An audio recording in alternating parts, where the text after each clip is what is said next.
Hello friends, कैसे आप लोग। आई होप आप बहुत अच्छे होंगे। आज हम लोग अगेन आपके सामने जो है फिजिक्स का और शॉर्ट क्वेश्चन लेकर के आए हैं। ठीक, इसमें हम लोग आज पूरा लेक्चर में कैची करेंगे। जितना भी शॉर्ट क्वेश्चन फिजिक्स में क्लास 10th का सभी को हम लोग कैची करेंगे, पढ़ेंगे और आपको बताएंगे कि किस किस टाइप का जो है शॉर्ट क्वेश्चन कैची किया जाता है, पूछा जाता है। ठीक, तो आप लोग लेक्चर में बने रहिए और बहुत मज़ा आने वाला है और आपका माइंड भी थोड़ा सा हल्का हो जाएगा कि क्वेश्चन बहुत आसान ही कैची किया जाता है, पूछा जाता है। ठीक, अगर हम आपको पहला ही क्वेश्चन से अगर मिलाने का प्रयास करें तो ये आपको ध्यान से दिख रहा होगा कि पहला ही क्वेश्चन आपको क्या चीज, फर्स्ट चैप्टर फिजिक्स से क्या चीज, लाइट रिफ्लेक्शन एंड रिफ्रैक्शन से क्या चीज पूछा है। पहला क्वेश्चन है कि प्रकाश क्या है, और आप लोग बहुत अच्छे से पढ़े होंगे कि प्रकाश जो है वह बाह्य भौतिक कारण है जिसके कारण हम कोई वस्तु को कैसे कर पाते हैं, देख पाते हैं। आप बोल सकते हैं कि प्रकाश के सहारे ही हम किसी भी वस्तु को कैसे कर पाते हैं, देख पाते हैं। जैसे कि यहाँ क्या चीज लिखा गया है कि दृष्टि के भौतिकी अनुभूति को प्रकाश कहते हैं। सिंपल वर्ड में कह रहा है कि प्रकाश वस्तुओं को दृश्य बनाता है। कोई वस्तु उन पर पड़ने वाले प्रकाश को परावर्तित करती है और वह परावर्तित प्रकाश हमारी आंखों द्वारा ग्रहण होता है, तब हमें वस्तु देखने योग्य बनता है। अगर इतना वर्ड अगर आपको याद रहता है तो अच्छा है, या नहीं याद रहता है तो आपको सिंपल सा वर्ड में क्या चीज लिखना है कि दृष्टि के बोध की अनुभूति को हम लोग क्या चीज कहते हैं, प्रकाश कहते हैं। इतना चीज लिखना है।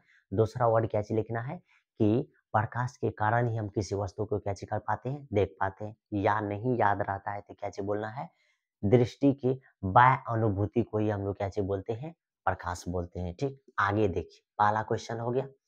दूसरा क्वेश्चन जो है आपके सामने क्या चीज है, ये पूछा गया क्वेश्चन है 12 में, 13 में, 16 में। ठीक, ये क्वेश्चन क्या चाहिए, ध्यान से देखिए, 2 नंबर का क्वेश्चन और बहुत ही दमदार क्वेश्चन है। पहला ही क्वेश्चन क्या चाहिए, कह रहा है कि समतल एवं उत्तल दर्पण में दो दो उपयोग लिखे। समतल दर्पण का 2 उपयोग लिखना है और उत्तल दर्पण का 2 उपयोग लिखना है। तो आपको क्या चीज बोलना है, ये ध्यान से देखिए।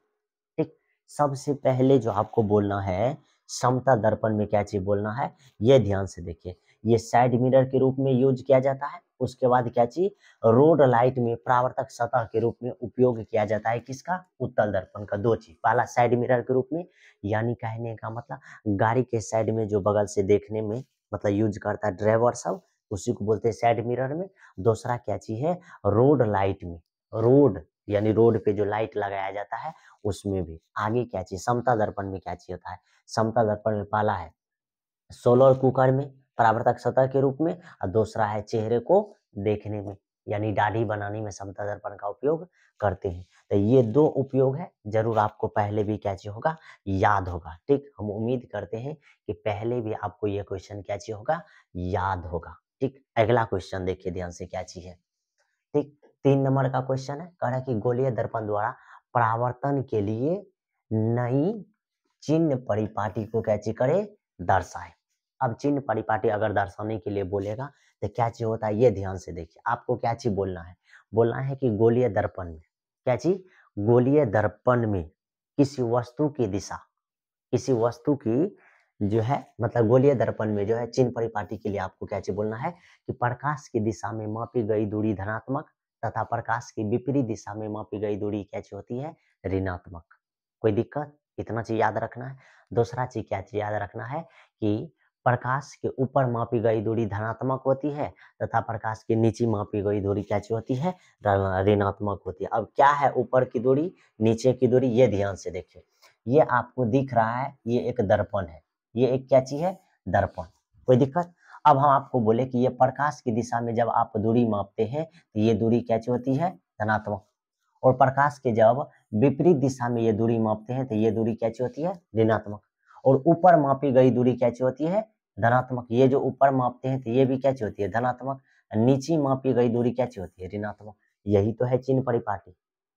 इतना ही चीज आपको क्या चीज करना है, याद रखना है। प्रकाश की दिशा में मापी गई दूरी धनात्मक तथा विपरीत दिशा में मापी गई दूरी ऋणात्मक होती है। ऊपर मापी गई सभी दूरियां धनात्मक होती है, नीचे मापी गई सभी दूरियां क्या चीज होती है, ऋणात्मक। बोलना कैसे है कि ये मूल बिंदु से, क्या चीज, मूल बिंदु से। पहला बोलना है कि प्रकाश की दिशा में मापी गई दूरी धनात्मक तथा प्रकाश के विपरीत दिशा में मापी गई दूरी क्या चीज होती है, ऋणात्मक। तथा ध्रुव से ऊपर की दिशा में मापी गई दूरी धनात्मक होती है तथा ध्रुव से नीचे मापी गई दूरी क्या चीज होती है, ऋणात्मक होती है। ठीक, देखिए ध्यान से क्या चीज लिखा है कि बिंब सदैव दर्पण के बाईं ओर रखा जाता है। वस्तु, ये भी आपको बात याद होगा कि वस्तु हमेशा कहाँ रखा जाता है, बाईं ओर रखा जाता है। कहाँ, बाईं ओर रखा जाता है। इसका अर्थ है कि दर्पण पर बिंब से प्रकाश बाईं ओर से आपतित होती है। किधर से आपतित होती है, और आपको ये भी मालूम है कि प्रकाश बाईं ओर से आपतित होती है। आगे कह रहा है मुख्य अक्ष के समांतर सभी दूरियां धनात्मक यानी कि ध्रुव से मापी जाती है। सभी दूरियां जो है ध्रुव से मापी जाती है, ये भी बात आपको याद रखना। आगे मूल बिंदु के दाईं ओर एक्स अक्ष के अनुदिश मापी गई सभी दूरियां धनात्मक तथा मूल बिंदु से बाईं ओर मापी गई दूरियां क्या चीज होती है, ऋणात्मक। ठीक, ये बात आपको याद रखना है। दाईं ओर मापी गई दूरी क्या चीज होती है, धनात्मक। ठीक, करा कि x प्लस के अनुदिश मापी गई दूरी, इधर जो मापी गई दूरी ये क्या चीज होती है, धनात्मक। तथा विपरीत दिशा में मापी गई दूरी ऋणात्मक होती है। तो ये बात आपको याद हो गया होगा। ठीक, आगे देखिए 4 नंबर क्वेश्चन क्या चाहिए, कह रहा है कि गोलीय दर्पण की आवर्धन क्षमता कितनी है।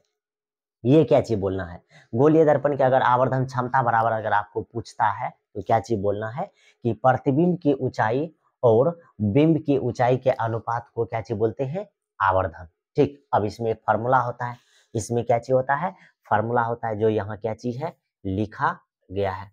ठीक, इसका क्या फार्मूला होता है, ये आपको याद रहना चाहिए। m बराबर फार्मूला होता है H2 अपॉन कते H1, ये आपको याद रहना चाहिए। ठीक, दर्पण के लिए फिर यही m बराबर होता है माइनस v अपॉन कते u। ये फार्मूला आपको क्या चीज रहना चाहिए, याद रहना चाहिए। इसमें कोई तरह का दिक्कत नहीं। आगे करा है स्पष्ट है कि अवतल दर्पण के हाँ प्रकृस यानी कि प्रकरण में वास्तविक प्रतिबिंब के लिए आवर्धन क्या चीज होती है, ऋणात्मक। अब ये बात आपको याद रहना चाहिए कि अवतल दर्पण में वास्तविक प्रतिबिंब क्या चीज होती है, ऋणात्मक। ऑब्जेक्टिव में पूछेगा। आभासी प्रतिबिंब के लिए आवर्धन क्या चीज होता है, धनात्मक। कौन सा दर्पण में, अवतल दर्पण में कह रहा है क्या कि वास्तविक प्रतिबिंब के लिए ऋणात्मक होगा और काल्पनिक प्रतिबिंब के लिए क्या चीज होगा, धनात्मक होगा। और उत्तल दर्पण में जो है, उत्तल दर्पण में जो है आवर्धन सदैव क्या चीज होता है, धनात्मक होता है। अवतल दर्पण में सदैव क्या चीज होता है, धनात्मक। यानी कहने का मतलब आपको याद रहना चाहिए, अवतल दर्पण में क्या चीज, अवतल दर्पण में, अवतल दर्पण में दो तरह का, वास्तविक के लिए क्या चीज, वास्तविक के लिए क्या चीज होता है, ऋणात्मक होता है, और काल्पनिक के लिए क्या चीज होता है, धनात्मक।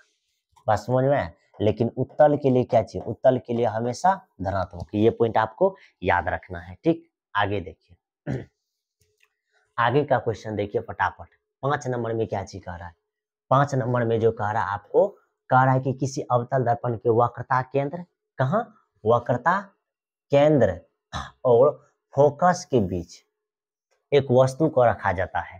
ठीक, यानी वक्रता केंद्र और ये फोकस के बीच में जब वस्तु को रखा जाता है तो किरण आरेख से प्रतिबिंब को क्या चीज कीजिए, दर्शाइए। आपको बहुत अच्छे से मालूम होगा कि अगर अवतल दर्पण में कोई वस्तु अगर क्या कह रहा है, वक्रता केंद्र यानी सी और फोकस के बीच में जब वस्तु रहेगा, फोकस के बीच में जब कोई वस्तु अगर रहेगा, इसके बीच में अगर कोई भी वस्तु अगर रहेगा तो इस वस्तु का प्रतिबिंब जो बनेगा, ये ध्यान से देखिए कहाँ बनेगा। ठीक, सबसे पहले तो इससे एक प्रकार से किरण समांतर जाएगी और ये फोकस से होकर पास हो जाएगी। कोई दिक्कत? ये कहाँ से हो जाएगी? फोकस से पास हो जाएगी। और दूसरा अगर बनाना चाहिएगा तो यहाँ से रे लेकर के आइए और इस तरह से लेकर के गुजर जाइए। तो ये देखिए यहाँ क्या चीज बना? प्रतिबिंब। तो हम लोग बोलेंगे कि जब वस्तु वक्रता केंद्र और फोकस के बीच में रहेगा तो इसका प्रतिबिंब कहाँ बनेगा? अनंत और वक्रता केंद्र के बीच में। अब डायग्राम आप जो है ये, ठीक, ये डायग्राम इस तरह से भी बना सकते हैं और डायग्राम इस तरह से भी क्या चीज कर सकते हैं? बना सकते हैं। आपको जैसे बनाने आता है वैसे क्या चीज कर सकते हैं? ड्रॉ कर सकते हैं। इसमें कोई तरह का दिक्कत नहीं है। अब इसमें प्रतिबिंब जो बनेगा, प्रतिबिंब कैसा बनेगा? ये उल्टा बनेगा। वास्तविक और कैसा बनेगा? उल्टा बनेगा। इसमें कोई दिक्कत नहीं होनी चाहिए, ठीक। और वस्तु से थोड़ा बड़ा बनेगा। आगे देखिए अगला क्वेश्चन क्या चाहिए? 6 नंबर का कह रहा है कि अवतल दर्पण, उत्तल दर्पण और समतल दर्पण को छूकर एवं बिना छुए, पहला कह रहा छूकर एवं बिना छुए कैसे पहचान करेंगे? तीनों दर्पण आपको दिया हुआ है, अवतल दर्पण, उत्तल दर्पण और क्या चाहिए? समतल दर्पण। आपको कह रहा है एक बार छू करके ट्राई कीजिए, एक बार बिना छू करके ट्राई कीजिए। तो अगर आपको बोलेगा छू करके बताने के लिए तो कैसे बताएंगे? बोलेंगे कि जिस दर्पण की परावर्तक सतह समतल हो उसको समतल दर्पण, जिस दर्पण की परावर्तक सतह धंसई होती है उसको अवतल दर्पण, जिस दर्पण की परावर्तक सतह उबड़ी हुई होती है उसको उत्तल दर्पण। तो छू करके कैसे पता करेंगे? कह रहा है कि अवतल दर्पण को छू कर पता चलता है कि इसका परावर्तक सतह जो है नत होता है। क्या चीज होता है? नत होता है। उत्तल दर्पण का परावर्तक सतह उभरा होता है और समतल दर्पण का परावर्तक सतह जो है ये क्या चीज होता है? ये ध्यान से देखिए, यहाँ लिखा है, ठीक। समतल दर्पण का परावर्तक सतह क्या चीज होता है?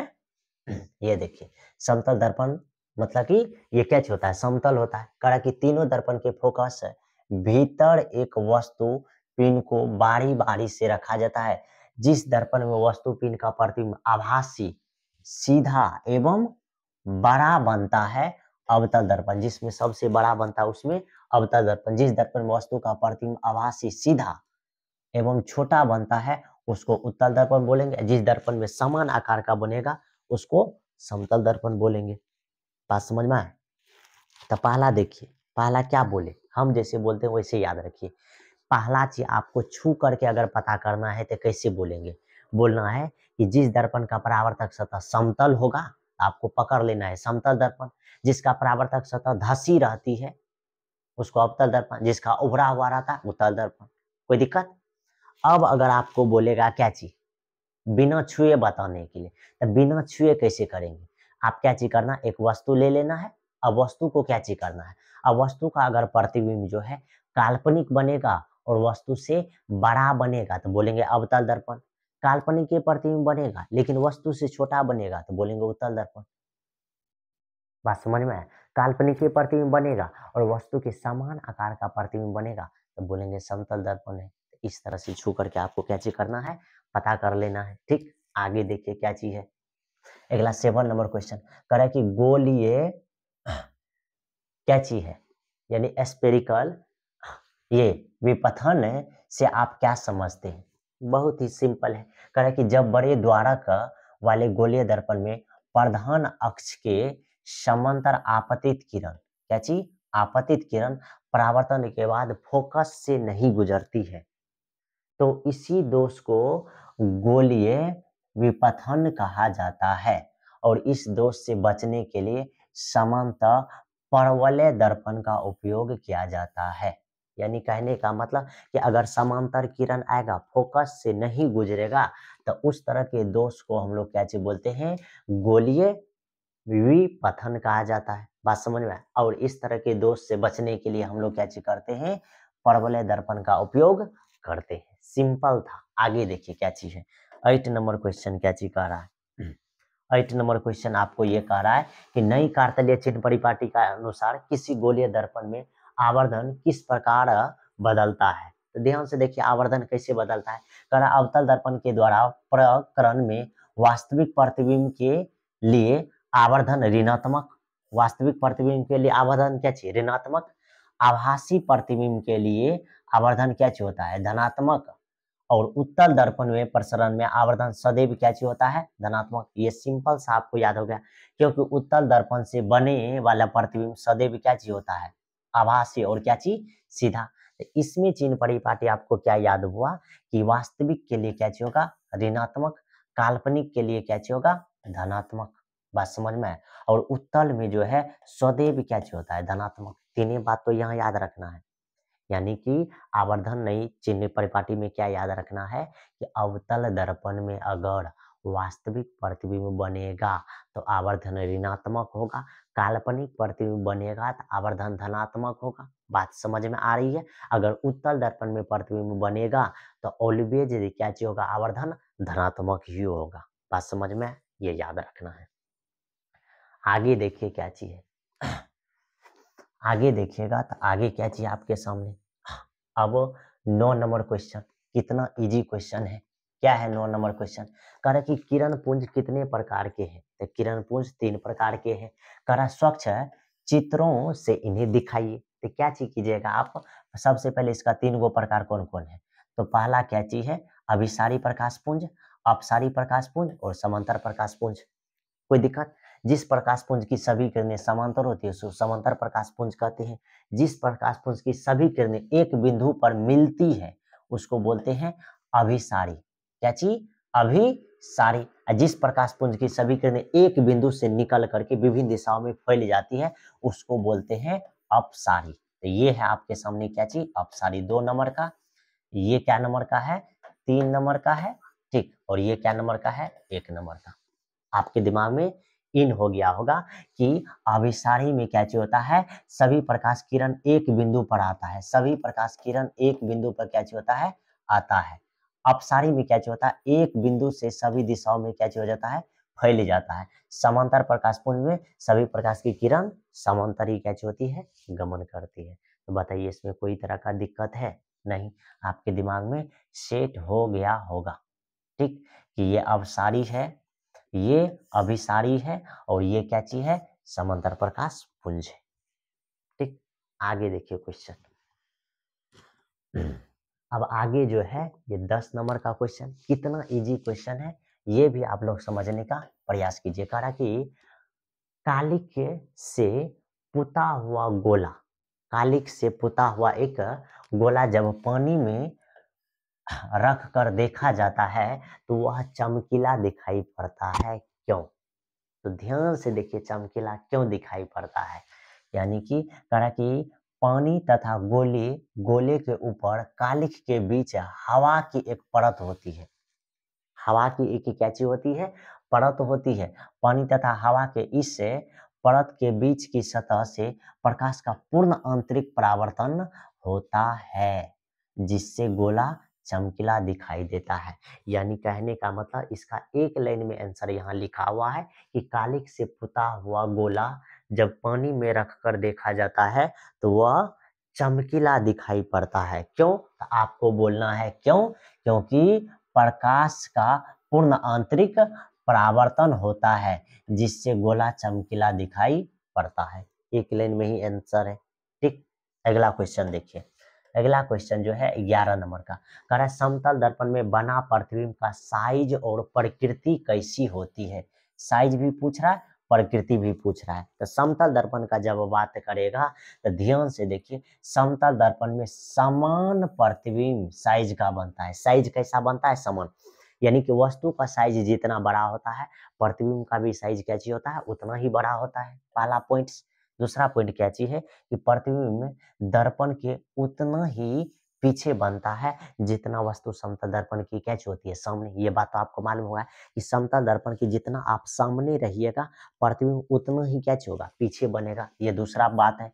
तीसरा बात क्या चीज कि समतल दर्पण में हमेशा काल्पनिक प्रतिबिंब बनता है। समतल दर्पण में हमेशा कैसा? काल्पनिक प्रतिबिंब। और काल्पनिक बनेगा तो क्या बनेगा मालूम है? सीधा भी बनेगा। कैसा बनेगा? सीधा भी। इसमें कोई तरह का दिक्कत नहीं होना चाहिए। ठीक। तो ये था इसका क्या चीज? प्रकृति एवं साइज। आगे देखिए आगे क्या चीज है। अगला बात देखिए क्या चीज है। अगला है 12 नंबर का क्वेश्चन। क्या कह रहा है? कह रहा है कि एक समतल दर्पण में प्रतिबिंब बनने की क्रिया रेखाएं दिखाइए। अब इसमें जब समतल दर्पण में जब बनेगा तो ये सिंपल सा है। आप क्या चीज कीजिए, ये इस तरह से एक मिरर बना लीजिए। ठीक, एक क्या चीज कीजिए, मिरर बना लीजिए। अब इस मिरर में क्या चीज कीजिए, ये ध्यान से देखिए। ठीक, क्या चीज करना है कि ए कोई पॉइंट है, ए जो एक ऑब्जेक्ट है, क्या चीज है, ऑब्जेक्ट है। अब इससे दो किरण आरेख निकालना है। कितना किरण आरेख, दो किरण आरेख। पहला किरण आरेख यहाँ निकालिए, कोई दिक्कत नहीं। फिर दूसरा किरण आरेख यहाँ निकालिए, इसमें भी आपको कोई तरह का दिक्कत नहीं होगा। ठीक, निकाल दीजिए। अब यहाँ क्या चीज कीजिए, यहाँ लंब खींचिए दोनों तरफ। यहाँ जब लंब खींचिएगा तो ये क्या चीज होगा, जितना कोण बना के यहाँ आएगा उतना ही कोण बना करके ये क्या चीज हो जाएगा, प्रकाश यहाँ परावर्तन होगा।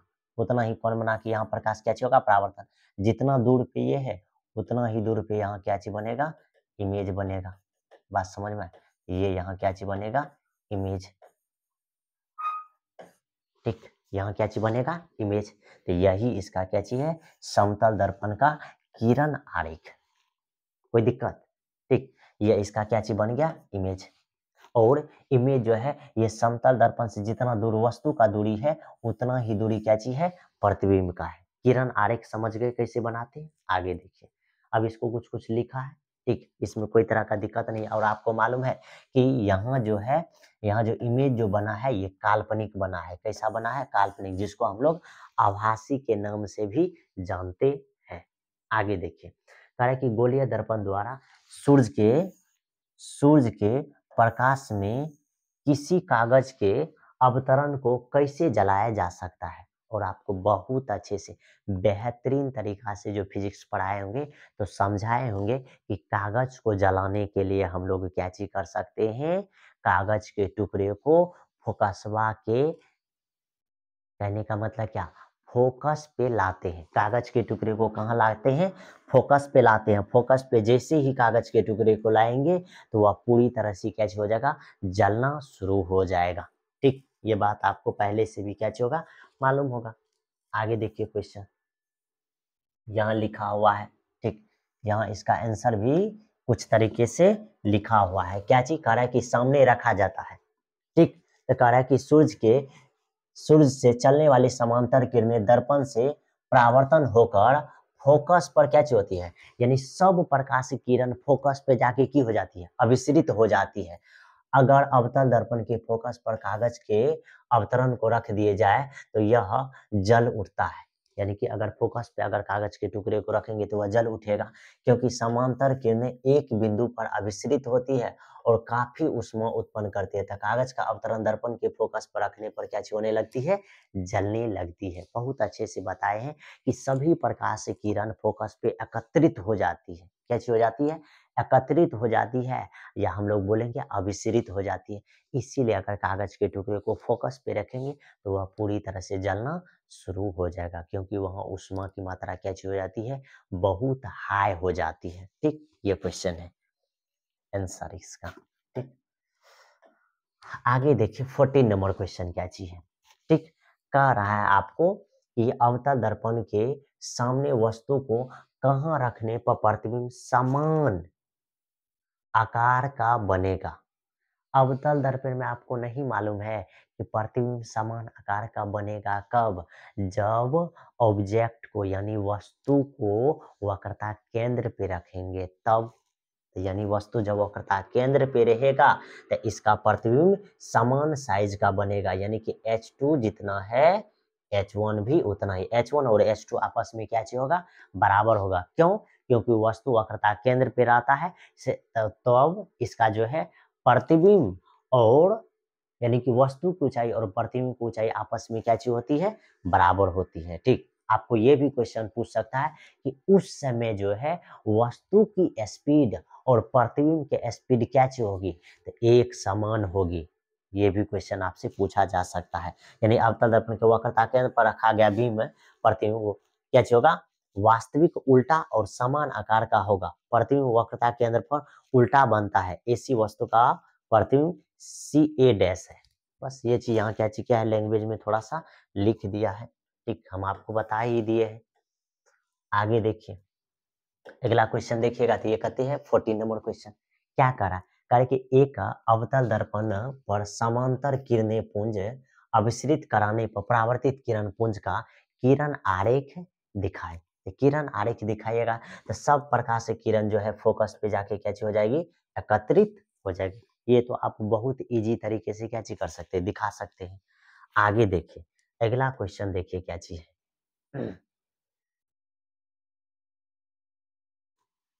अगला क्वेश्चन क्या चीज है कि गोलीय दर्पण द्वारा प्रतिबिंब बनना। गोलीय दर्पण द्वारा ये प्रतिबिंब बनना, ये तो आपको मालूम है कि जब वस्तु अनंत से आएगी तो फोकस पे प्रतिबिंब बनेगा। अगला चीज क्या चीज है? ये 16 नंबर का कह रहा है गोलीय दर्पण क्या है? गोलीय दर्पण क्या है? आगे कह रहा है कि गोलीय दर्पण की वक्रता त्रिज्या 20 सेंटीमीटर है, तो इसकी फोकस दूरी क्या चीज होगी? सबसे पहले आपको पूछा जा रहा है कि गोलीय दर्पण क्या चीज है, तो बोलेंगे कि ऐसे दर्पण जिसका परावर्तक सतह किसी खोखले गोले का एक भाग होता है उसको हम लोग गोलीय दर्पण बोलते हैं। ठीक, ऐसे दर्पण जो किसी खोखले गोले का एक भाग होता है उसको गोलीय दर्पण बोलते हैं। आगे कह रहा है कि फोकस दूरी वक्रता त्रिज्या की क्या चीज होती है? आधी होती है, यानी कहने का मतलब कि एफ बराबर होता है आर अपॉन कते 2। आपको वक्रता त्रिज्या दिया है कते 20 सेंटीमीटर, ये 2 से डिवाइडेड करेंगे तो ये हो जाएगा कते 10 सेंटीमीटर, और ये आंसर यहाँ दिया हुआ है। ये दोनों का आंसर हो गया, पहला आंसर भी बोल दिए, दूसरा आंसर भी। अगला देखिए 17 नंबर का। ठीक, 17 नंबर का देखिएगा तो इसमें क्या चीज है ये देखिए ध्यान से। कह रहा है कि 2 मीटर फोकस दूरी वाले किसी लेंस की क्षमता, क्या चीज निकालने का रहा है? लेंस की क्षमता निकालने का आ रहा है।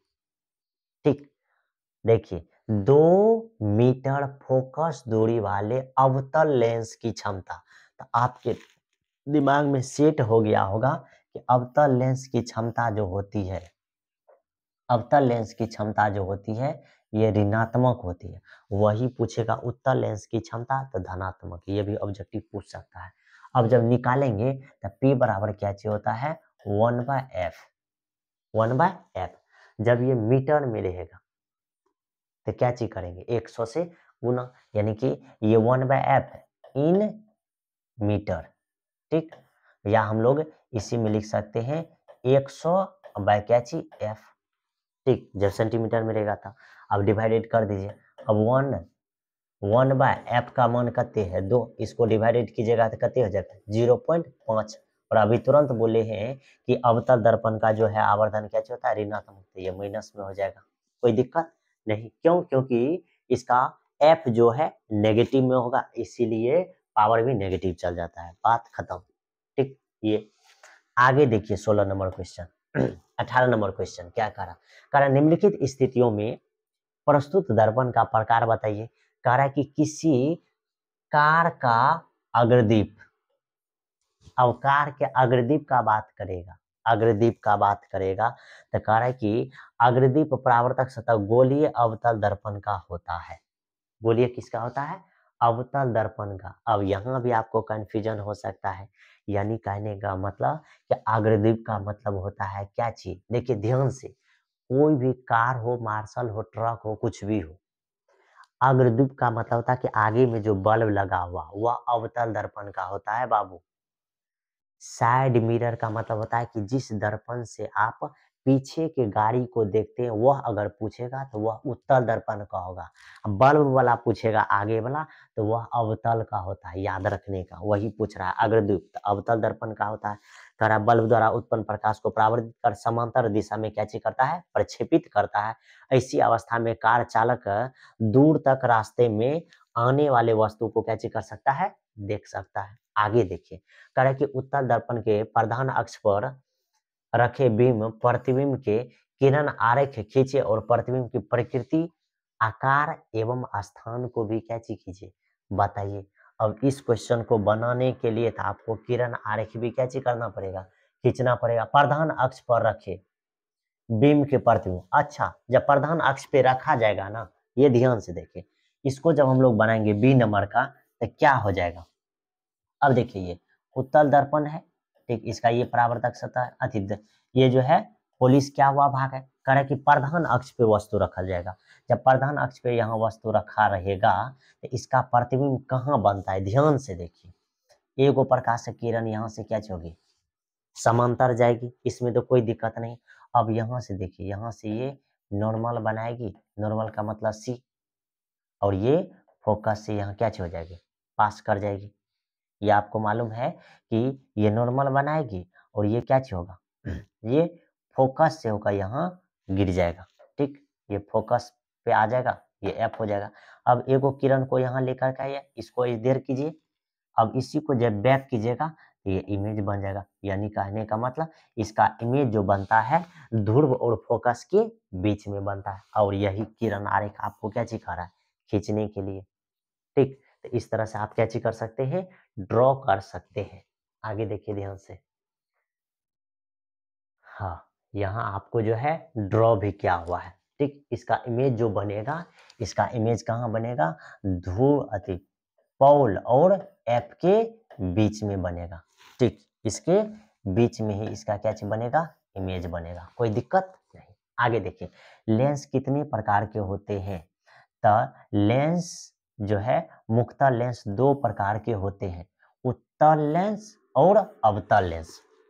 कोई दिक्कत, कह रहा है कि उत्तल लेंस में वास्तविक आभासी दोनों प्रकार के प्रतिबिंब बनते हैं। आपको पूछ सकता है कि उत्तल लेंस में किस टाइप का प्रतिबिंब बनता है, तो आपको बोलना है कि वास्तविक भी और आभासी भी, यानी दोनों टाइप का प्रतिबिंब बनता है। लेकिन अवतल लेंस में केवल काल्पनिक प्रतिबिंब ही बनता है। कोई दिक्कत, यानी कहने का मतलब देखिए यहाँ कितना क्वेश्चन आ सकता। अगर आपको दर्पण का बात करेगा, किसका, दर्पण का बात करेगा, तो अवतल का बात करेगा तो इसमें दो तरह का प्रतिबिंब बनता है, वास्तविक भी बनता है और काल्पनिक भी बनता है। कोई दिक्कत, लेकिन उत्तल दर्पण में जो है हमेशा काल्पनिक प्रतिबिंब बनता है। कोई दिक्कत, लेकिन अब लेंस पूछ रहा है कितना प्रकार के, तो दो प्रकार के लेंस होते हैं, एगो उत्तल लेंस, एगो अवतल लेंस। अब लेंस में, उत्तल लेंस में दो तरह का प्रतिबिंब बनता है, वास्तविक भी प्रतिबिंब बनता है और काल्पनिक भी। लेकिन अवतल लेंस में ओनली वन काल्पनिक प्रतिबिंब बनता है। ये चीज ठीक, दर्पण वाला उधर है, लेंस वाले इधर। दर्पण में जो कंडीशन होता है वह उत्तल में क्या हो जाता है, अपोजिट। इसमें अवतल दर्पण में दो प्रतिबिंब बन रहा था, इसमें उत्तल लेंस में दो प्रतिबिंब बन रहा, वास्तविक और काल्पनिक। ये बात याद रहना चाहिए। ठीक, आगे देखिए अगला क्वेश्चन देखिएगा, ये 20 नंबर क्वेश्चन है। इसमें क्या चीज कह रहा है, ये ध्यान से देखिए। कह रहा है कि लेंस की क्षमता से आप क्या समझते हैं, लेंस की क्षमता से आप क्या समझते हैं। कह रहे कि किसी लेंस द्वारा प्रकाशीय किरण को अभिसरण या अपसरण करने की मात्रा को क्या चीज कहते हैं, उसकी क्षमता कहते हैं। कह रहा है लेंस की क्षमता डायोप्टर में मापी जाती है। लेंस की क्षमता किस में मापी जाती है, डायोप्टर में। ये सदा सत्य है, आपको मालूम है। ठीक, आगे कह रहा है कि एक डायोप्टर उस लेंस की क्षमता है जिसकी फोकस दूरी कहते हैं 1 मीटर। ये पॉइंट आपको याद रहना चाहिए, कभी कभी पूछ सकता है।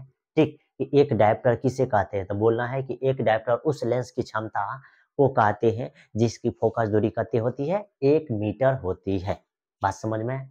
आगे देखिए, यानी कि लेंस की क्षमता से क्या समझते हैं, तो बोलेंगे कि लेंस की क्षमता से क्या होती है, प्रकाश को या तो क्या किया जाता है, अभिसरित, या प्रकाश को अपसरण किया जा सकता है। इसी क्षमता को हम लोग क्या बोलते हैं, लेंस की क्षमता। यानी कि लेंस क्या करता है, या तो प्रकाश को एक जगह अवशोषित करता है या क्या चीज करता है, दूर फैला देता है। ठीक, आगे देखिए अगला क्वेश्चन क्या चाहिए, 21 नंबर का। कहा उत्तल लेंस और अवतल लेंस में सचित्र स्पष्ट करें, यानी कि चित्र बनाइए। यानी कि उत्तल लेंस में वास्तविक आभासी दोनों प्रकार के प्रतिबिंब बनते हैं, लेकिन अवतल लेंस में हमेशा आभासी प्रतिबिंब बनते हैं। ये बात आपको दिमाग में घुस गया। आगे देखिए, कहा उत्तल लेंस को अभिसारी लेंस भी कहा जाता है, लेकिन अवतल लेंस को अपसारी लेंस। अब ये चीज आपको बहुत इंपॉर्टेंट पॉइंट है जो आपके दिमाग में सेट रहना चाहिए। उत्तल लेंस को अभिसारी लेंस क्यों, क्योंकि ये प्रकाश को एक वो जगह क्या चीज करता है, कन्वर्ज करता है, इसीलिए इसको बोलते हैं क्या चीज, अभिसारी। ठीक, ये देखिए ये प्रकाश को एक जगह क्या चीज करता है, अभिसरित करता है, इसीलिए इसको कौन सा लेंस कहते हैं, उत्तल लेंस। कोई दिक्कत? कौन सा लेंस कहते हैं? उत्तल लेंस कहते हैं। लेकिन क्या चीज है? अवतल लेंस जो है, अवतल लेंस जो है ये है, ठीक ठीक, और ये सभी प्रकाश किरण को ये देखिए अवसरित करती है। अपसरित करने का मतलब क्या चीज है? ये देखिए, ये सभी किरण को क्या चीज करती है? ये अपसरित करती है। ये देख रहा होगा, ये फैला देता है, ठीक, इसीलिए इसका नाम क्या चीज है? अपसारी। पूरी तरह से आपके दिमाग में सेट रहना चाहिए, ठीक। आगे देखिए, आगे आप देखिए, अब आगे 22 नंबर क्वेश्चन क्या चीज है? शॉर्ट क्वेश्चन कह रहा है कि अवतल लेंस को अपसारी लेंस कहते हैं, क्यों? सीधा सीधा बोलना है। अगर आपको पूछे कि अवतल लेंस को अपसारी लेंस क्यों कहते हैं, तो सीधा सीधा बोलना है कि अवतल लेंस जो है सभी प्रकाश से किरण को कैची करता है, विभिन्न दिशाओं में फैला देता है। कैची करता है? विभिन्न दिशाओं में फैला देता है। ये आपको दिख रहा होगा कि प्रकाश किरण को कैची करता है, फैला देता है, इसीलिए इसको अपसारी लेंस कहते हैं। लिखा हुआ है कि अवतल लेंस द्वारा समांतर प्रकाश की किरण आपतन के बाद अपवर्तित होकर आपस में फैल जाती है। आपस में की हो जाती है? फैल जाती है, यानी विभिन्न दिशाओं में चली जाती है। यानी अवतल लेंस प्रकाश के समांतर किरणों को अपसरित कर देती है। अवतल लेंस को इसी गुण के कारण अपसारी लेंस कहते हैं। इसी गुण के कारण, कौन सा गुण के कारण? कि ये प्रकाश को कैसे करता है? विभिन्न दिशाओं में फैला देता है। इसी गुण के कारण इसको अपसारी लेंस कहा जाता है। बस छोटा सा वर्ड याद रखना है कि ये प्रकाश को विभिन्न दिशाओं में फैला देता है, इसीलिए अपसारी लेंस कहते हैं। सिंपल सा बात याद रखना है, उतना ज्यादा बात याद रखने की जरूरत नहीं है। 23 नंबर में कह रहा है कि उत्तल लेंस को अपसारी लेंस क्यों कहते हैं? अरे भाई, ये प्रकाश को फैला देता है, तो अवतल लेंस की करेगा? प्रकाश को एक जगह पे मोड़ देगा। बात समझ में? ये देखो, एक जगह पे ये प्रकाश को की कर देता है? मोड़ देता है। देखो, सब प्रकाश की किरण को एक जगह क्या चीज कर दिया? ये मोड़ दिया।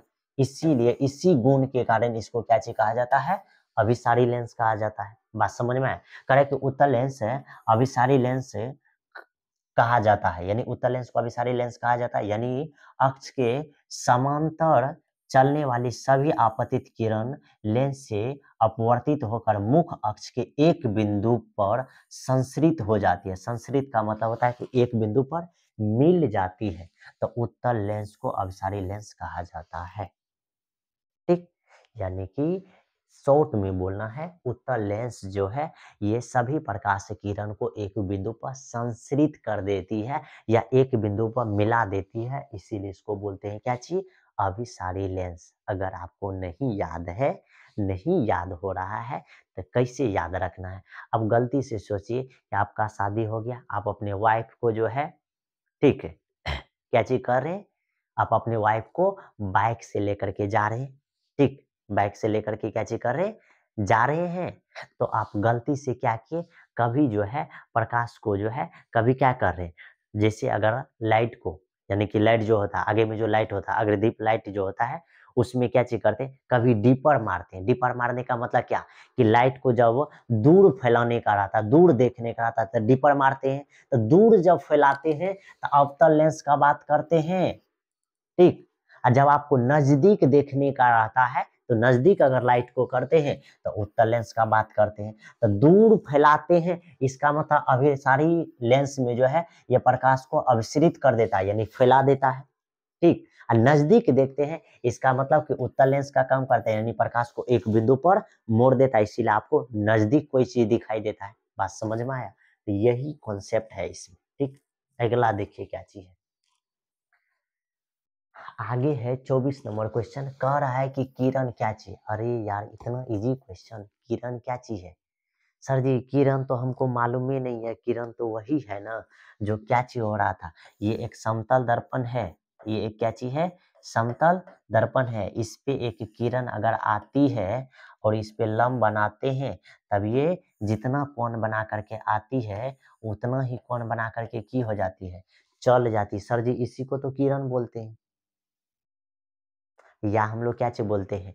प्रकाश के गमन पथ की दिशा को किरण बोलते हैं। सर जी, किरण कहने का मतलब मन में ऐसा कोई चीज नहीं जगाने का, भाई एग्जाम देने का है अभी, ठीक। देखिए, प्रकाश के बिंदु पथ को किरण कहते हैं, सिंपल वर्ड में लिखा हुआ। कह रहा है किरण 3 प्रकार के होते हैं, यानी किरण कितनी बहन है? 3 बहन है। देखिए, तो संश्रित किरण, आगे अपसरित किरण पुंज, आगे समांतर किरण पुंज। यानी कहने का मतलब क्या? अब जब संश्रित का बात कर रहा है, अपसरित का बात कर रहा है, तो ये देखिए कौन सा है। यानी संश्रित का क्या मतलब है? संश्रित का मतलब होता है अभिसारी। संश्रित का क्या मतलब होता है? अभिसारी। कोई दिक्कत? संश्रित का क्या मतलब होता है? अभिसारी। अपसरित का क्या मतलब होता है? अपसरित का मतलब होता है क्या चीज? अपसारी। क्या चीज? अपसारी, ठीक। अभिसारी का क्या मतलब? ये संश्रित का क्या मतलब? ये सभी प्रकाश से किरण को एक बिंदु पर मोड़ देगा। ये सभी प्रकाश किरण को एक बिंदु पर मोड़ देगा। बात समझ में आया? और अपसरित का क्या मतलब है? ये एक बिंदु से प्रकाश की किरण सभी दिशाओं में क्या हो जाएगी? फैल जाएगी, ठीक। वही आगे कह रहा, परवलयिक दर्पण संश्रित किरण पुंज उत्पन्न करता है।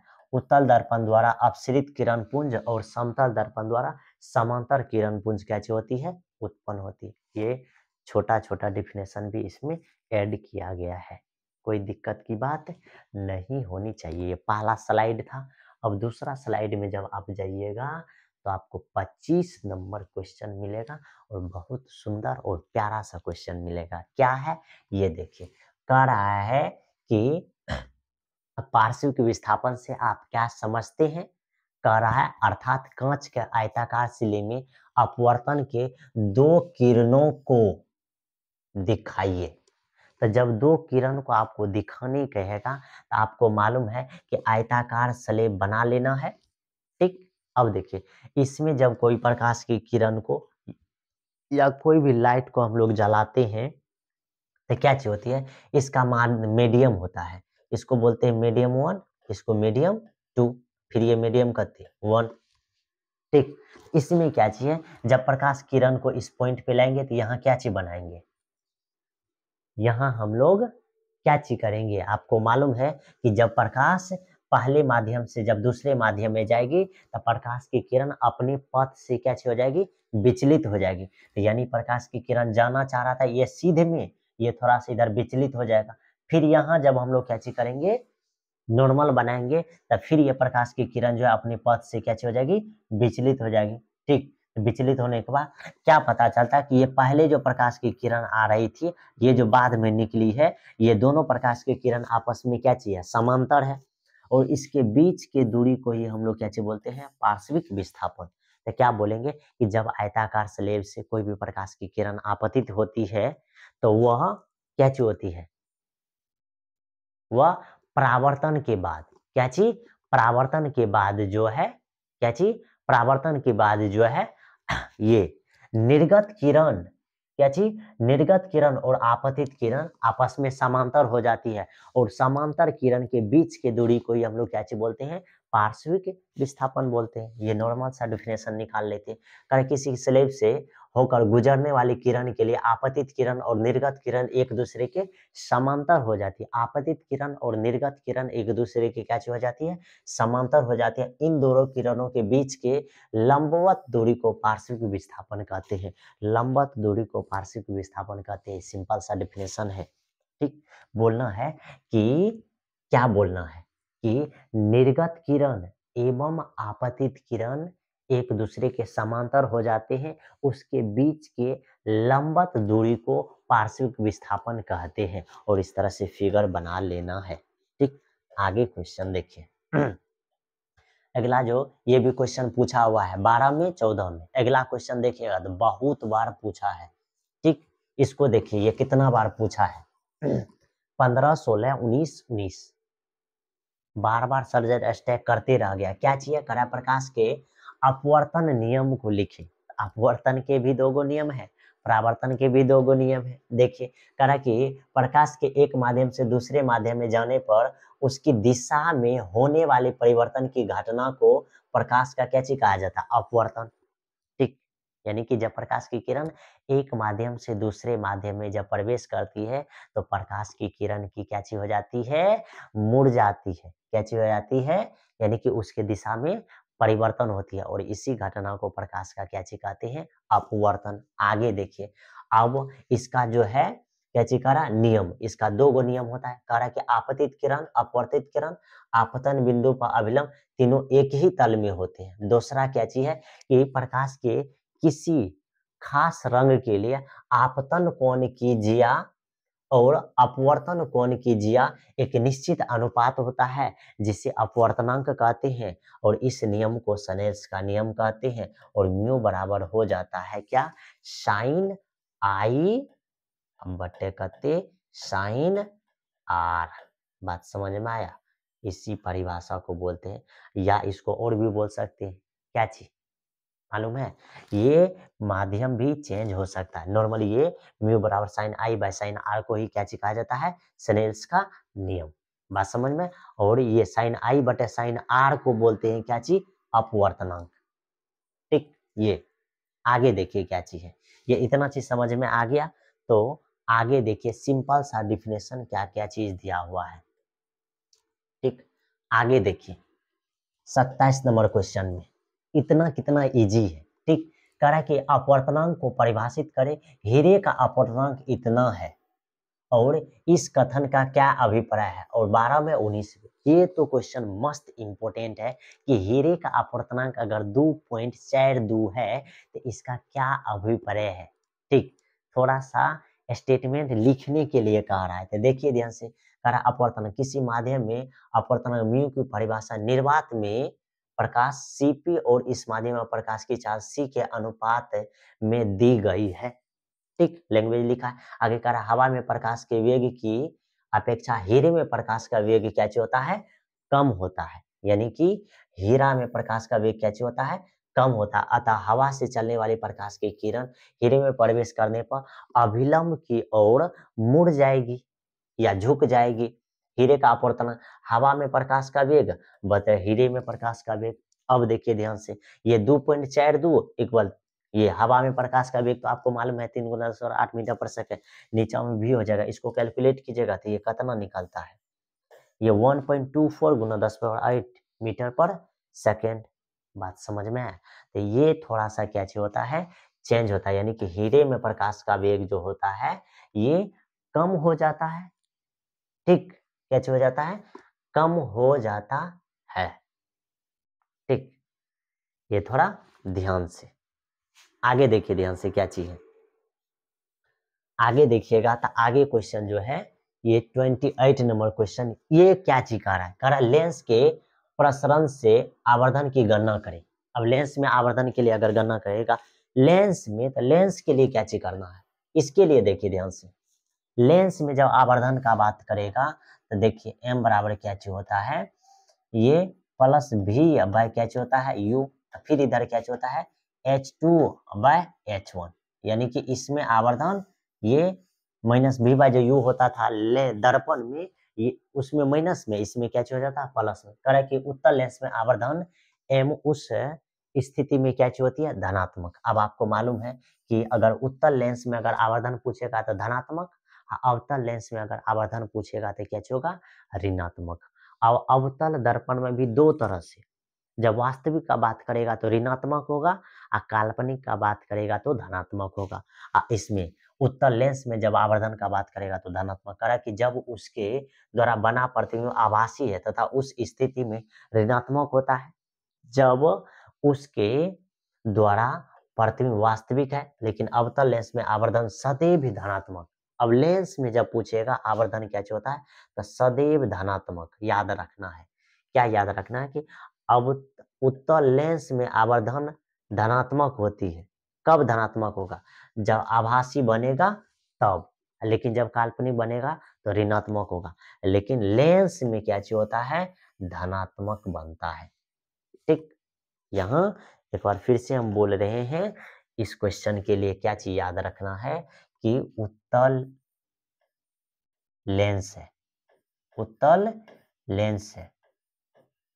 ठीक, तो उत्तल लेंस में दो तरह का प्रतिबिंब बनेगा। कितने तरह का, दो तरह का। जब वास्तविक का बात करेगा तो आवर्धन ऋणात्मक होगा, जब काल्पनिक का बात करेगा आवर्धन धनात्मक होगा।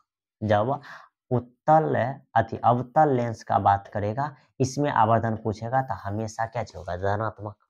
ये सब पॉइंट को लिख करके रख लीजिए बाबू, ठीक, बाद में हमको नहीं बोलिएगा। आगे देखो 29 नंबर क्वेश्चन क्या कह रहा है लेंस की क्षमता से आप क्या समझते हैं, इसके मात्रक को लिखें। तो कह रहा है कि लेंस की क्षमता, लेंस की फोकस दूरी के व्युत्क्रम को लेंस की क्षमता कहती है। ये तो सिंपल सा डिफिनेशन है। आगे देखिए, अब पढ़िए, फॉर्मूला भी पता है, P बराबर 1/f, P बराबर कते 1/f मीटर में, सेंटीमीटर में रहेगा तो कते 100/f, यानी P बराबर 100/f। कह रहा है जहां लेंस की क्षमता है, P लेंस की फोकस दूरी, तब F को मीटर में मापा जाता है तो P का मात्रक क्या हो जाता है, डायोप्टर। ठीक, P का मात्रक क्या हो जाता है, डायोप्टर। यानी कि लेंस की क्षमता का अगर मात्रक पूछेगा तो डायोप्टर आपके दिमाग में सेट रहना चाहिए। कह रहा कि लेंस का एसआई मात्रक जो होता है, लेंस का एसआई मात्रक क्या होता है, डायोप्टर होता है। सिंपल सा, ठीक। अब अगला 30 नंबर क्वेश्चन। 30 नंबर क्वेश्चन क्या चीज है, ये ध्यान से देखिए।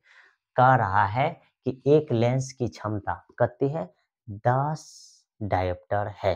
कह रहे इसकी फोकस दूरी और लेंस के प्रकार को बताइए। आपको मालूम है, आपको मालूम है, क्या मालूम है, देखिए P बराबर होता है 1/f, 1 बाय क्या चीज, f। कह रहा है इसकी फोकस दूरी और लेंस के प्रकार को बताइए। अब आप ही बताओ, अगर यहाँ से f बराबर निकालोगे तो 1 बाय क्या हो जाएगा, p, यानी 1 बाय कत्ते 10। ये 1/10। अब जब इसको लिखोगे तो ये कत्ते हो जाएगा, ये हो जाएगा 0.1 ना, ये इतना हो जाएगा।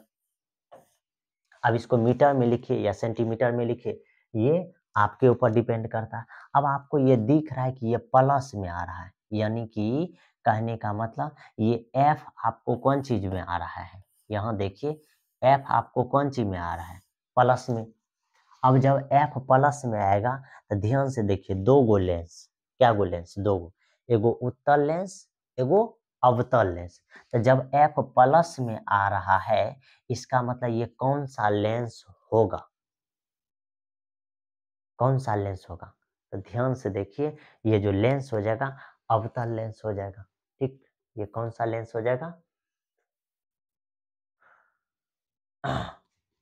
यहाँ देखिए, ठीक, यहाँ अब ध्यान से देखिए कि जब F आपको प्लस में आएगा तो ये देखिए, ये 0.1 मीटर में कह रहा है कि फोकस धनात्मक। अब फोकस धनात्मक आ रहा है, क्या चीज आ रहा है, फोकस धनात्मक आ रहा है। इसका मतलब है कि इसका जो है, ये देखिए लेंस, दो तरह का लेंस, एगो लेंस बना देते हैं। आप देखिएगा तो ये इस तरह का लेंस होता है, एगो आपको मालूम है इस तरह का लेंस होगा, कोई दिक्कत। अब जब F अगर प्लस का बात कहेगा, इसका मतलब क्या, ये उत्तल लेंस का, इससे पहले जो अवतल लेंस बोले थे वह बनेगा कब, जब काल्पनिक के लिए रहेगा तब। नॉर्मली अगर इमेज का बात करेगा तो कौन सा, उत्तल लेंस के लिए ध्यान में रखना है।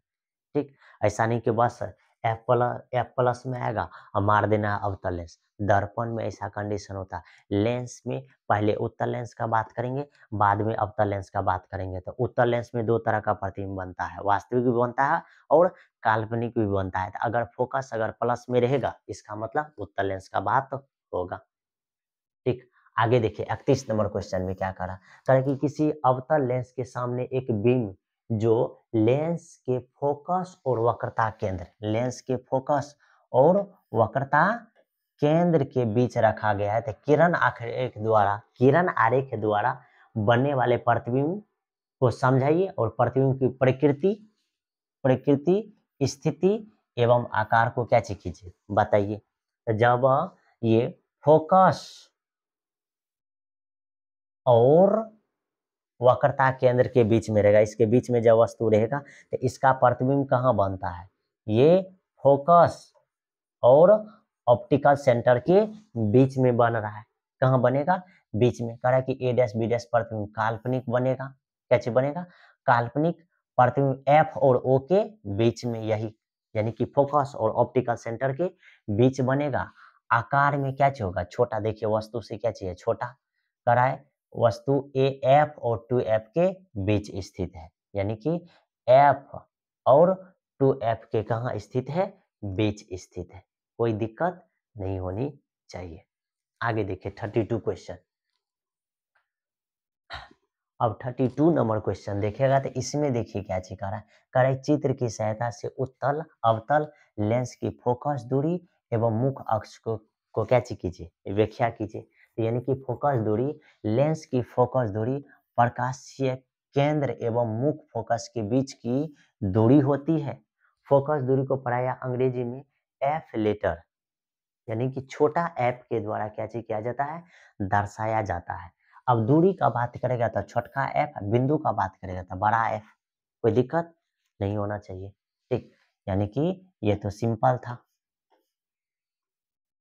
आगे का रहा मुख्य अक्ष, यानी कि लेंस के सतहों के वक्रता केंद्रों को मिलाने वाली रेखा को मुख्य अक्ष या प्रधान अक्ष कहते हैं। दो परिभाषा पूछा गया है, क्या वो परिभाषा दो, पहला फोकस दूरी, पहला क्या चीज है, फोकस दूरी और मुख्य अक्ष।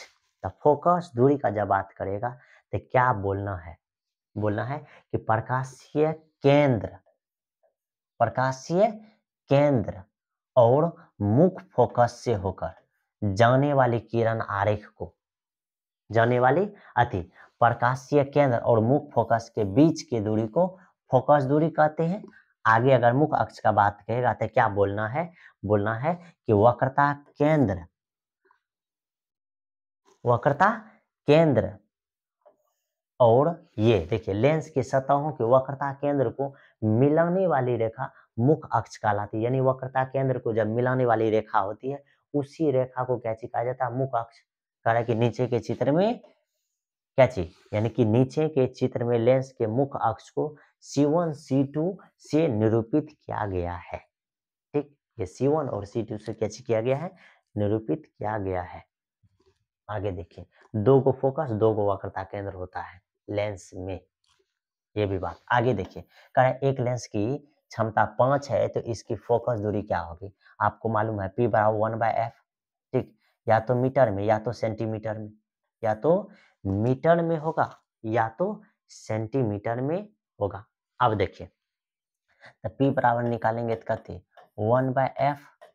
अब जब आप यहाँ से f बराबर निकालोगे तो ये 1 कत्ती हो जाएगा P ना, तब अब जब अब देखिए ऊपर में जब भी हम निकालेंगे तो 100 बटे कत्ते 5 लिखेंगे, इसको काटेंगे तो ये कत्ते हो जाएगा 20, इसको लिखेंगे 20 सेंटीमीटर।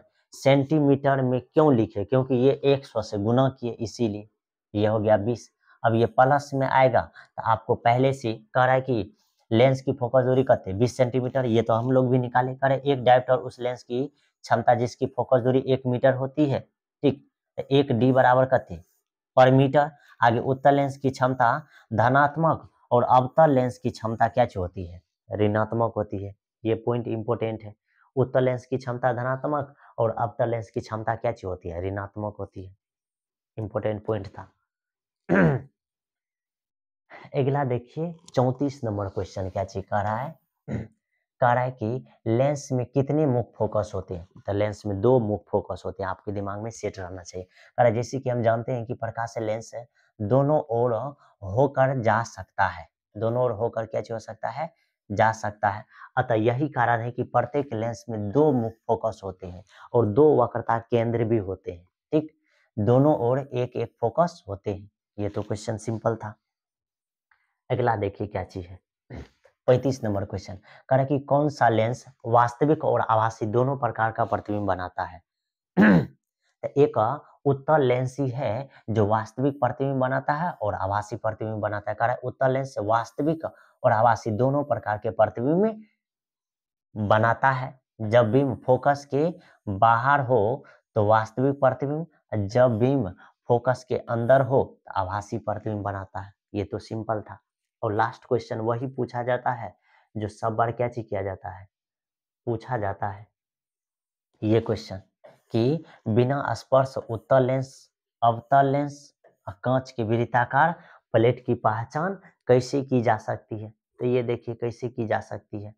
करे दोनों तरह के लेंसों और कांच की प्लेटों को बारी बारी से आप हाथ पकड़कर किसी पुस्तक के छपे पृष्ठ के निकट लाते हैं और इससे होकर यानी कि जो किताब छपा हुआ होता है उसके नजदीक लाते हैं। अब उसमें हम लोग क्या चीज करते हैं, देखते हैं किताब को, इस लेंस की सहायता से किताब को क्या चीज करते हैं, देखते हैं। करे यदि पुस्तक के छपे अक्षर वास्तविक आकार से बड़े दिखाई देते हैं, पढ़ते हैं, जब बड़ा आपको दिखाई देगा तो आपको क्या समझना है, उत्तर लेंस, यानी कि लेंस से किताब को चेक करना है। अगर आपको अक्षर बड़ा दिखाई देगा, क्या चीज देगा, बड़ा दिखाई देगा, तो आपको क्या चीज समझना है, उत्तर लेंस है। छोटा सा अगर दिखाई देगा तो आपको क्या चीज समझना है, अवतल लेंस। ठीक, यहाँ देखिए ध्यान से, हाँ ध्यान से देखिए। अगर आपको ये, अगर अक्षर छपा जो है छोटा वास्तविक आकार के बराबर दिखाई देता है तो यह कांच का प्लेट है। आगे करा, यदि पुस्तक के छपे अक्षर वास्तविक आकार से छोटा दिखाई पड़ता है, कैसा, छोटा, तो आपको मालूम है अवतल लेंस। सिंपल सा है उसमें भी कि अगर बड़ा दिखाई देता है, यानी कि लेंस से अगर आप किताब को चेक करते हैं तो लिखा हुआ अक्षर अगर आपको बड़ा दिखाई देता है तो उत्तल लेंस, अगर अक्षर छोटा दिखाई देता है तो अवतल लेंस, अगर अक्षर समान आकार का दिखाई देता है तो क्या बोलेंगे कि कांच का आयताकार क्या चीज है, प्लेट है। कांच का आयताकार क्या चीज है, प्लेट है।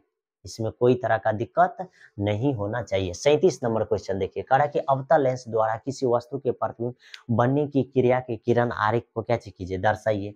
अब देखिए, जब वस्तु यहाँ फोकस से बाहर रहेगा तो इसका अगर प्रतिबिंब बनाइएगा तो ये क्या, हाँ बनेगा, ये फोकस और ये जो पी है या ऑप्टिकल सेंटर है इसके बीच में ही बनेगा, ये किरण आरेख बनाया गया। अरे जैसे कि चित्र से स्पष्ट है कि ओ ए एक प्रतिबिंब है, ओ एक प्रतिबिंब है, आई बी जो है इसका क्या चीज बनता है, ओ ए वस्तु है, आई बी इसका प्रतिबिंब बना है। इस स्थिति में पढ़ाया प्रतिबिंब क्या चीज बनता है, काल्पनिक, काल्पनिक बनेगा तो सीधा, और वस्तु के आकार से क्या चीज बन रहा है, छोटा।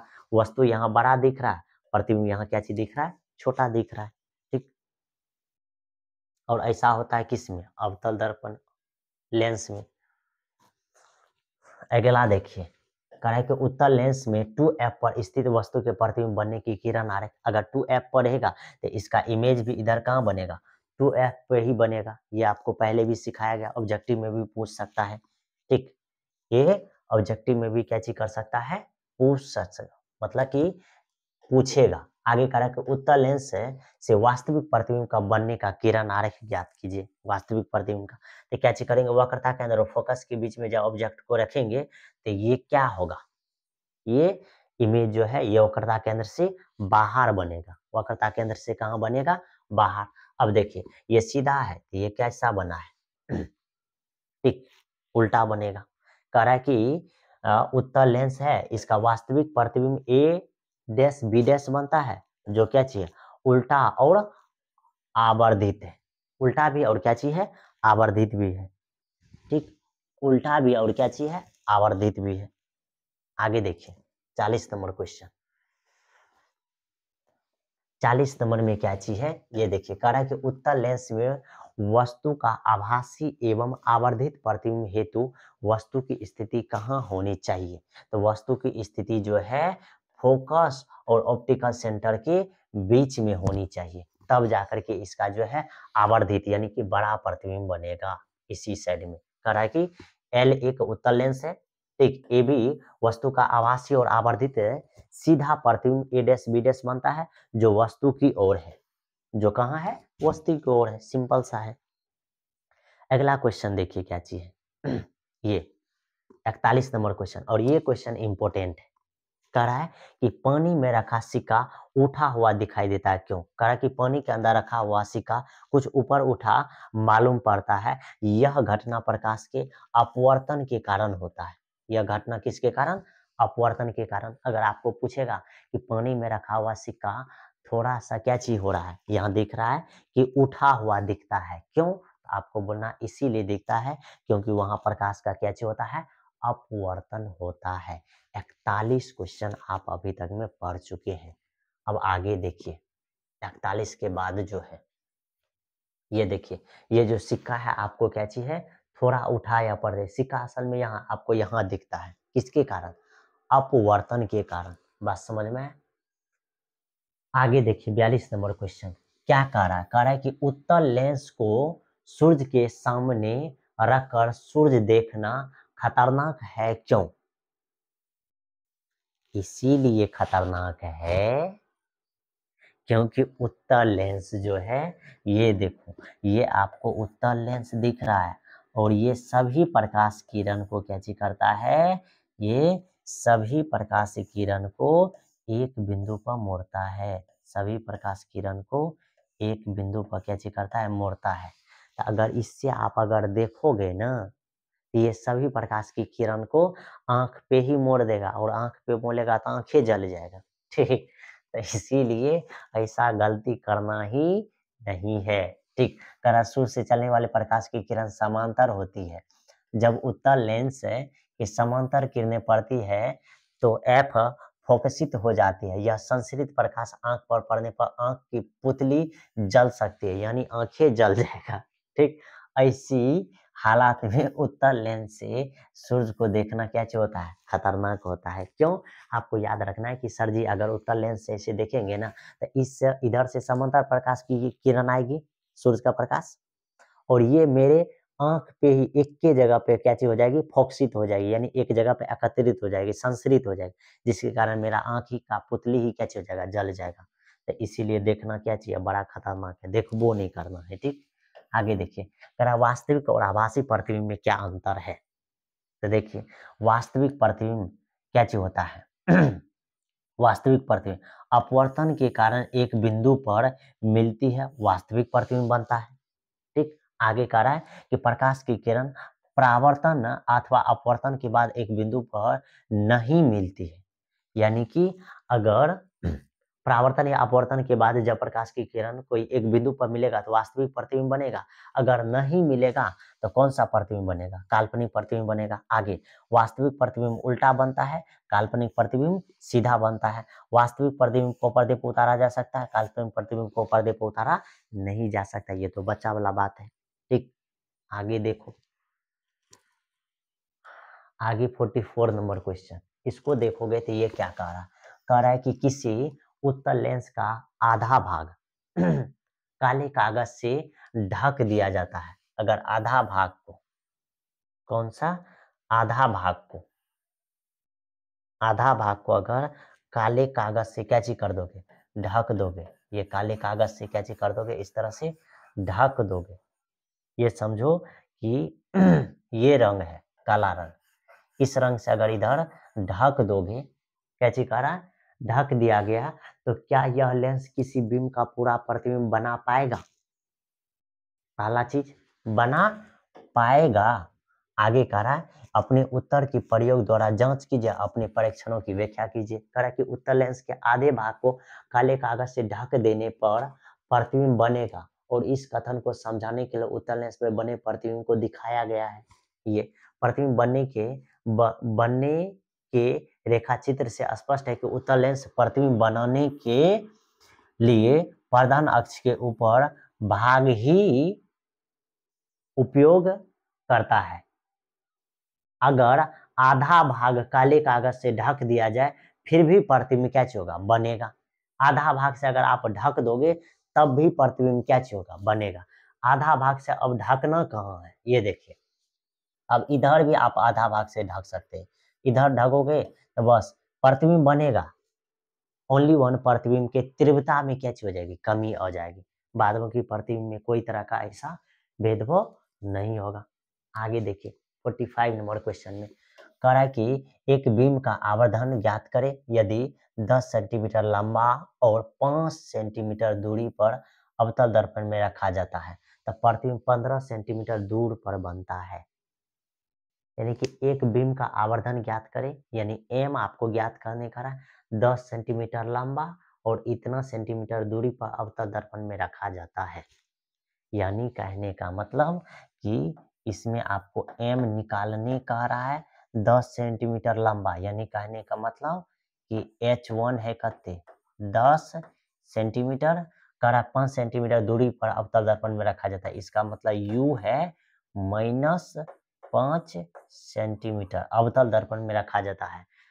कह रहा प्रतिबिंब 15 सेंटीमीटर पे बनता है, यानी इसका मतलब भी कितना सेंटीमीटर पे बनता है?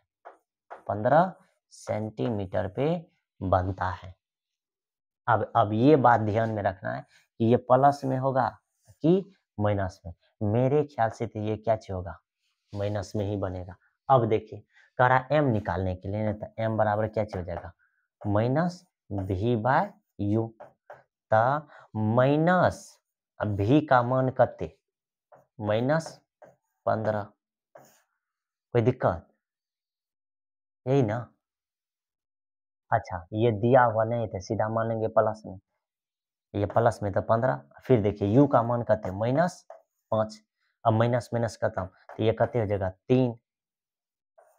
आवर्धन कते हो जाएगा? 3। यानी आवर्धन 3। प्रतिबिंब की लंबाई कते? 30 सेंटीमीटर। अब यहां से अगर भी दिया है, यू भी दिया है, ठीक, अगर क्या चीज कह रहा है? हाँ, ये दिया हुआ है। अब H2 अगर निकालना चाहोगे तो m बराबर क्या चीज होता है? H2 बाय कते? H1। तो असल में ये कते है? 1/10। ये देखो ध्यान से, सबसे पहले ये देखो, ये इसका मान हो जाएगा 3। अब यहाँ से जब आप निकालोगे तो ये H2 अपॉन H1 का मान 10, इधर कते हो जाएगा 3। H2 निकालोगे तो ये निकल जाएगा कते? 30। सिंपल सा, ठीक। तो ये 45 नंबर क्वेश्चन तक था। आगे अगर क्वेश्चन आप अगर देखना चाहते हैं तो जरूर देख सकते हैं। क्या चीज है ये देखिए। पहला ही क्वेश्चन है ये, 46 नंबर कोयरा कह रहा है कि प्रकाश की घनत्व क्या है? पहला क्वेश्चन है, प्रकाश की घनत्व क्या है? तो प्रकाश की घनत्व एक ऐसा निश्चित संपृक्ष्तार्थ होता है, यह द्रव यानी कि द्रव्यमान घनत्व के समान नहीं है, यानी कि द्रव्यमान घनत्व के समान नहीं है। जिस माध्यम का प्रकाश की घनत्व अधिक होता है वह सघन माध्यम होता है, अर्थात जिस माध्यम का प्रकाश की घनत्व क्या चीज होता है? कम होता है, उसको विरल माध्यम कहते हैं। ठीक, कह रहा है अभिलंब की ओर मुड़ जाती है जब सघन माध्यम से प्रकाश की किरण, यानी कहने का मतलब ये क्या चीज है ये देखिए, यानी कि प्रकाश की घनत्व क्या चीज है? प्रकाश की घनत्व नॉर्मली जो होता है कितना टाइप का होता है? 2 टाइप का, एगो सरल माध्यम होता है, एगो विरल माध्यम। सघन माध्यम का मतलब क्या चीज होता है? जिसमें प्रकाश की वेग जो होती है कम होती है उसको सघन माध्यम। विरल माध्यम जिसमें प्रकाश के वेग क्या चीज होती है? निश्चित होती है, उसको बोलते हैं सरल माध्यम या विरल माध्यम। कोई दिक्कत? आगे देखें, जब प्रकाश की किरण सघन माध्यम में प्रवेश करती है तो वह अपने पथ से विचलित हो जाती है। जब प्रकाश की किरण विरल माध्यम में प्रवेश करती है तो वह जिस माध्यम से आ रही थी उसी माध्यम में कैसे हो जाती है? चली जाती है, यानी कि इसमें कोई तरह का ट्रेवल प्रकाश को नहीं होता है। ठीक, जिस दिशा से आती है उसी दिशा में प्रकाश चली जाती है। आगे देखिए, आभासी प्रतिबिंब क्या चीज है? अब काल्पनिक प्रतिबिंब क्या चीज है? तो आप क्या बोल सकते हैं कि किसी भी बिंदु वस्तु से आ रही प्रकाश की किरण परावर्तन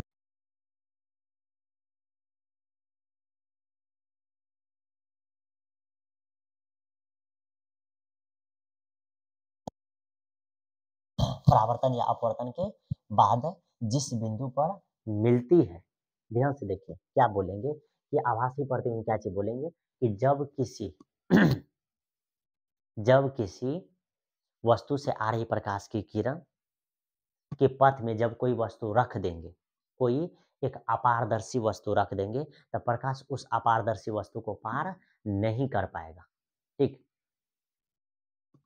पार नहीं कर पाएगा, जिसके कारण उसके पीछे जो प्रतिबिंब बनेगा उसको हम लोग छाया बोलते हैं, और ऐसे ही टाइप के प्रतिबिंब हम लोग बोलते हैं आभासी प्रतिबिंब। अब इसमें क्या चीज हो जाएगा ये देखिए, कह रहा है कि किसी स्रोत से आने वाली प्रकाश की किरण परावर्तन या अपवर्तन के बाद एक बिंदु पर नहीं मिलती है, बल्कि परावर्तित अथवा अपवर्तित किरणों को पीछे बढ़ाने पर बिंदु पर मिलने पर एक प्रतिबिंब बनता है। उसी प्रतिबिंब को हम लोग क्या चीज बोलते हैं? आभासी प्रतिबिंब। करे यह प्रतिबिंब हमेशा क्या चीज होता है? सीधा, और पर्दे पर उतारा नहीं जा सकता, यानी कि पर्दे पर लेना क्या चीज हो जाता है? असंभव। आगे देखिए, प्रकाश किरण और प्रकाश पुंज में क्या अंतर है? प्रकाश किरण और प्रकाश पुंज में अंतर पूछ रहा है। तब कह रहा है कि प्रकाश के बिंदु पथ को किरण कहते हैं और किरणों के, यानी कहने का मतलब ये दोनों में अंतर अगर आपको पूछता है तो ये बहुत इंपॉर्टेंट बात है। कह रहा है कि प्रकाश किरण, प्रकाश किरण, प्रकाश किरण का मतलब हो जाता है ये एगो लाइन, ठीक। कह रहा है किरण पुंज, किरण पुंज का मतलब हो जाता है ये बहुत इस तरह से लाइन। बात समझ में आया? वही लिखल है। प्रकाश के बिंदु पथ को, बिंदु पथ को क्या चीज कहा जाता है? किरण, यानी बिंदु पथ को। ये बिंदु बिंदु बिंदु बिंदु बिंदु बिंदु मिल करके क्या चीज बना है? किरण। आगे है कि किरणों के समूह को, यही किरण, ये एक किरण है, ये एक किरण है, ये एक किरण है, कह रहा किरणों के समूह को क्या चीज कहा जाता है? प्रकाश पुंज कहा जाता है। आगे कह रहा है टॉर्च से निकलने वाली किरण प्रकाश पुंज ही तो है। अब प्रकाश पुंज को किरण पुंज के नाम से भी हम लोग क्या चीज करते हैं? जानते हैं। आगे देखिए, कह रहा वास्तविक प्रतिबिंब, अब इसको कैसे डिफाइन कीजिएगा? यानी कि किसी बिंदु स्रोत से आ रही प्रकाश की किरण परावर्तन या अपवर्तन के बाद, अपवर्तन के बाद किसी बिंदु पर मिलती है तो वास्तविक प्रतिबिंब बनता है। और वास्तविक प्रतिबिंब हमेशा क्या चीज होता है? उल्टा होता है, पर्दे पर आसानी से उतारा जा सकता है। हमारा नेत्र रेटिना पर वास्तविक प्रतिबिंब बनता है, यानी हमारे आंखों में कैसा प्रतिबिंब बनता है? वास्तविक प्रतिबिंब ही बनता है। आगे देखिए 50 नंबर क्वेश्चन। 50 नंबर क्वेश्चन अगर आप देखिएगा तो ये क्या चीज है, ये ध्यान से देखिए। कह रहा है विवर्तन क्या चीज है? तो विवर्तन में क्या चीज बोलिएगा? बोलिएगा कि प्रकाश जब अपने पथ, यानी कि प्रकाश के मुड़ने की घटना को क्या चीज बोलते हैं? विवर्तन, ठीक। यानी कि प्रकाश जब किसी वस्तु से आ रही, क्या चीज आ रही, वह किसी बिंदु पर जो है वह अपने पथ से अगर विचलित हो जाती है तो उसी को हम लोग बोलते हैं विवर्तन। यानी कि यदि प्रकाश के पथ में एक अपारदर्शी वस्तु, जब प्रकाश के पथ में एक अपारदर्शी वस्तु को रख दी जाती है, यानी कि अपारदर्शी वस्तु को अत्यंत छोटी हो, तो प्रकाश सरल रेखा में चलने के बजाय इसके किनारे पर मुड़ने की प्रवृत्ति उत्पन्न होती है और इसी घटना को प्रकाश का क्या चीज कहा जाता है? विवर्तन। क्या बोलना है कि जब प्रकाश के पथ में एक अपारदर्शी वस्तु को रख दी जाती है तो प्रकाश उस अपारदर्शी वस्तु को पार नहीं कर पाता है, जिसके कारण वह क्या चीज हो जाता है? किनारे पर मुड़ने की प्रवृत्ति दर्शाता है और इसी घटना को बोलते हैं प्रकाश का क्या चीज? विवर्तन। यहाँ साफ साफ लिखा हुआ है कि जब प्रकाश के पथ में अपारदर्शी वस्तु को रख दी जाती है तब प्रकाश एक सरल रेखा में जाने के वजह वह किनारे पर मुड़ जाती है और मुड़ने के ही घटना को तो क्या चीज कहा जाता है? विवर्तन। आगे देखिए 51 नंबर क्वेश्चन में कह रहा है कि नई कार्तेले चिन्ह परिपाटी के अनुसार गोलीय लेंस में आवर्धन किस प्रकार बदलता है? अब लेंस में आवर्धन किस तरह से बदलता है तो ये देखिए, कह रहा है कि किसी उत्तल लेंस में प्रकाश के आवर्धन, यानी कि प्रकरण में आवर्धन जब प्रतिबिंब आभासी होता है तब धनात्मक, जब प्रतिबिंब वास्तविक होता है तो आवर्धन क्या चीज होता है? ऋणात्मक। ये तो पहले भी बताए थे कि जब उत्तल लेंस में प्रकाश का प्रसरण होता है, प्रकरण होता है तो आवर्धन, हाँ, आवर्धन आभासी में क्या चीज होता है? धनात्मक। और वास्तविक में क्या चीज होता है? ऋणात्मक। तब किसी किसी अवतल लेंस के प्रसरण में आवर्धन क्या चीज होता है? सदैव आभासी। ये बार बार रिपीट ही हो रहा है। क्या रिपीट हो रहा है कि कार्तेले चिन्ह परिपाटी में कि बाबुआ लेंस में एक उत्तल लेंस होता है और उत्तल लेंस में दो टाइप का प्रतिबिंब बनता है। पहला अगर वास्तविक प्रतिबिंब बनेगा तो बोलेंगे आवर्धन क्या चीज है? ऋणात्मक है। अगर काल्पनिक प्रतिबिंब बनेगा तो आवर्धन धनात्मक है। और अवतल लेंस का बात करेगा तो अवतल लेंस में ऑलवेज काल्पनिक प्रतिबिंब बनता है, इसीलिए इसका जो है क्या चीज बोलते हैं, इसका जो आवर्धन होता है हमेशा धनात्मक होता है। ये बात रिपीट कर रहा था, ठीक।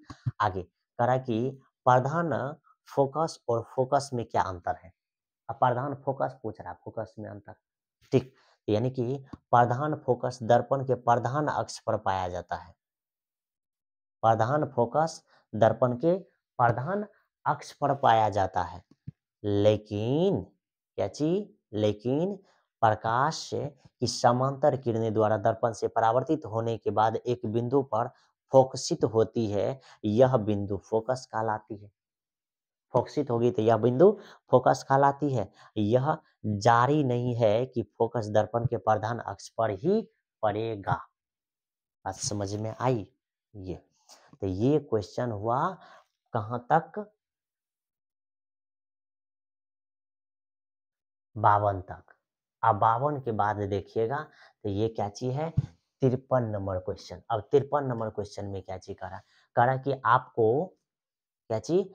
आपको केरोसिन, तारपीन का तेल तथा जल दिए गए हैं। इनमें से किसमें प्रकाश की चाल अधिकतम होगी? अब यहाँ केरोसिन का भी तेल दिया गया है, तारपीन का भी तेल दिया गया है और जल भी दिया गया। आपको पूछा जा रहा है कि किसमें प्रकाश जो है उसका चाल अधिक होगा। तो ये चीज ध्यान से देखिए, जिसमें क्या चीज होगा इसका आंसर कैसे हम लोग बताएंगे? ये देखिए क्या लिखा है, कह रहा है कि जल का अपवर्तनांक कितने होता है? 4/3 यानी 1.33। कह रहा केरोसिन तेल का अपवर्तनांक 1.44।